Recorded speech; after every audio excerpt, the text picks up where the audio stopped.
友们，大家好，今天是1月7号，星期天啊。中植系啊，最终啊，它爆雷了，法院呢也已经批准了啊，就是中植系呢将进行这个破产清算，这就意味着呢，债权人就是你投资这个中植系的这些理财的人呢，最终呢，他这个能拿回来的投资款啊是屈指可数的啊，因为中植系呢这个账面上呢，它一共它只有2000亿，但是它现在所欠的这个理财的钱啊，差不多要接近4000亿啊，就是一半，并且呢，就是根据许多这个专业人士对它的这个账面的资产进行分析，它账面上的这个钱呢，主要还都不是现金都是一些他之前呢，他就是低价买回来的一些房地产的这种债券或者说它其他的一些这种产品，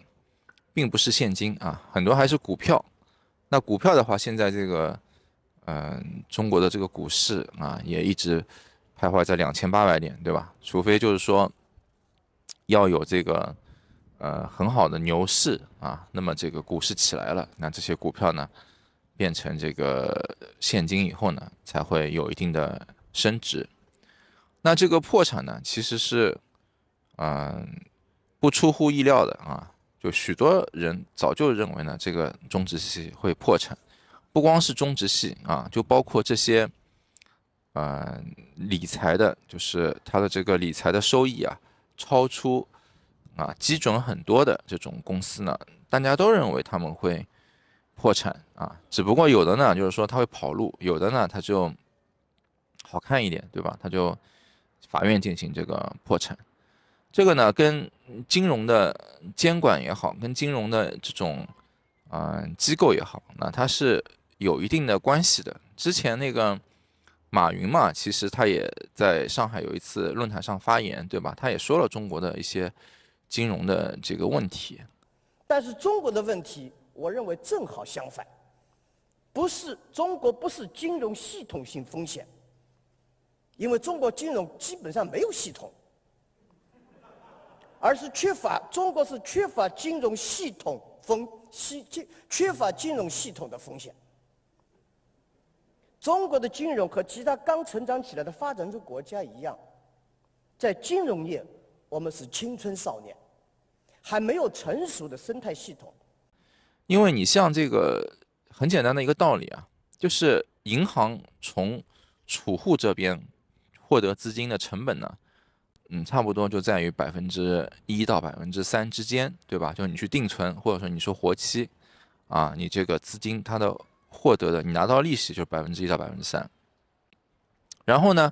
像这些什么中植系还有之前的各种理财的这种信托什么的，它的这种回报率给到你储户的就是给到你投资者的，你都有8%、9%，甚至10%那他最少他也要赚个15%吧，对吧？那你想，就是如果是这个生意那么稳妥风险没有那么高的话，那银行直接就把拿来的这些储户的钱去投资他们的这些产品就行了，还轮得到就是散户个人中产去投这个钱吗？是吧？他这个钱还是有一定门槛的，就是你要100万起投这说白了真的全是智商税。但是呢，你就是跟身边的人或者说一些朋友你跟他说你说这个东西不安全不靠谱他们往往呢不会这么觉得的就这些比较合理的普通的这种逻辑，可能你跟一个小孩说说，他也觉得这个事情是这样的，但是这些人就不会这么认为他们往往相信什么呢？就你看谁谁谁投资了这个产品他买了新车买了什么更大的房子，对吧？他也不管这个新车这个房子可能只是一个壳子背后还贷款了很多钱但他们不管，他们呢就看表面的这些东西，对吧？所以呢也只能说呢就是没办法。但是呢，你真的这些产品爆雷了他们一个个又举着这个旗子开始去反正是维权也好，或者是最好能够不要损失，对吧？啊，就是自己的这个责任他是不管的。这里呢，就是我要想到一个过去的一个身边的一个故事啊，它也是真实的发生的。就是早期的时候啊，那个时候呢有很流行，就是那些大老板嘛，他们会包二奶，对吧？啊，那有些二奶呢他们很励志就是觉得老这样也不是办法，对吧？青春饭未来嘛，这种大老板也不会真的跟他修成正果的所以呢，未来呢自己应该有一个事业这些人很多就到处什么饭局什么认识一些这种搞金融的，然后呢去投资这种理财产品，最后呢就是每天忙得很因为这种什么理财产品什么这种投资它都是要经常出去吃饭见面对吧？要聊的嘛就是大家要一起在一起有一种憧憬就是幻想明天赚多少，后天赚多少这样的话呢，他才会心里面踏实，因为毕竟这个钱从他口袋里掏走了。然后呢，这种他的这个主顾对吧？就是发现这个怎么回事？这妹子整天人也不在天天不知道去哪了最后呢，他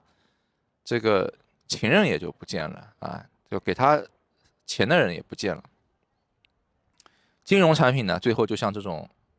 中植系的这种理财产品一样亏得血本无归对吧？其实这个很简单，你如果你就是有这种投资理财的这种收益的能力，10%的回报，超过这个10%的回报，你还做什么二奶，对不对？你直接自己开个理财公司，有的是人找你，或者说你就随便找一个投资公司，是吧？就抢着要你啊！但是还有这当中呢，有个二奶呢人家呢不懂这种金融一听这种高大上的术语什么这种东西觉得不懂真的没文化，对吧？老板呢平时给他们就是买的包包什么爱马仕、香奈儿买的名牌衣服高档化妆品这种东西呢，他还是喜欢的，所以呢他就钻研于这个方面最后呢开了一个这种二手回收清洗的店就是谁家里面或者哪个二奶有用不完的这种爱马仕、香奈儿要变卖，对吧？你去到他店里面，10万块买来，6万块卖给他他呢在8万块卖出去或者呢你要保养一下、清洗一下他也帮你收个几千块、万把块。没想到就经过好几年这个事业呢被做得越来越大资产都上亿了名副其实的自己成了一个富翁他也虽然是二奶出身的但是他不搞那些虚的他只搞这种就是自己懂的东西然后呢自己再创立了品牌，摇身一变变成了时尚行业的掌门人了。这个绝对不是只是一个故事这个是真实就是发生在身边的就是以前过去上海的圈子里面的那个时候我也才20多岁嘛，就看到这样的那些老板有的是开什么4A 广告公司的，有的是开这个 4S 的店就代理这种 4S 的汽车店，那些年很赚钱的。所以就是这种风险投资理财的这种东西呢你像在欧洲这边必须就是卖给你这个产品的人要对你进行一定的考核的虽然我知道在国内也有现在也有，就是给你填张问卷你是有多少年的理财经验你有多少资金你的资金组成部分怎么样的这个你能承受多大损失但是国内呢，它这个东西就是填一张问卷它没有什么法律效应，因为为什么呢？因为这个他会先把自己的风险给摘出去，他卖给你这个产品，对吧？反正到最后就是出了问题了，这个跟他没关系，是你自己的选择。但你要像在欧美国家呢，你像在欧洲你要是买这个理财产品，如果就是你根本就没有这个能力，就你不懂的，你也没有这个经验，哪怕你是填了这个表格，你乱填的，他最后卖给你了，造成了极大的损失，啊，你请律师，你打官司，你都会打赢，这个银行都要赔你这个钱，或者这个理财公司啊，如果他不倒闭的话，他就要赔你这个钱。所以呢，这个还是啊，就是一种政策监管上呢，其实也是有一定关系的，对吧？那进入2024年呢，我想说呢，就是这种身边的这种理财的这种东西啊，千万就不要碰啊，就存这种银行啊什么的，我觉得都没问题啊，千万不要去想这种什么高风险高回报的这种东西，因为这个道理很简单，就是这个世界上有一定资金或者说有一定资源的人很多很多的，就绝对轮不到，就是说他来拉你买这种东西啊，你这种事情都是到最后都是要吃亏的。像欧美这边的我在欧洲这边我看到银行里面，他从来不给你推销这种什么理财产品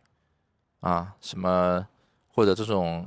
理财公司他都没有的，都没有这种产品，极少。这边的本地人他们也不相信这种东西，可能也是很多年以前这些啊手段套路都已经玩过了，对吧？大家都不再相信这种东西了。但是呢，我看到在亚洲尤其在就是中国大陆港澳地区这种高回报的这种金融产品，什么1号、2号、3号、4号的多得不得了如果说真的有那么好的回报，那么优渥的这种理财投资能力，那早就到国际市场上去跟华尔街大战一番了，对吧？跟华尔街大战的，我还没看到有个人的这种组织或者说投资理财机构能够占优势的，是吧？好吧，那这个呢，就是关于这个中植系理财暴雷的这个一些看法吧。最后祝大家今年财运滚滚，谢谢。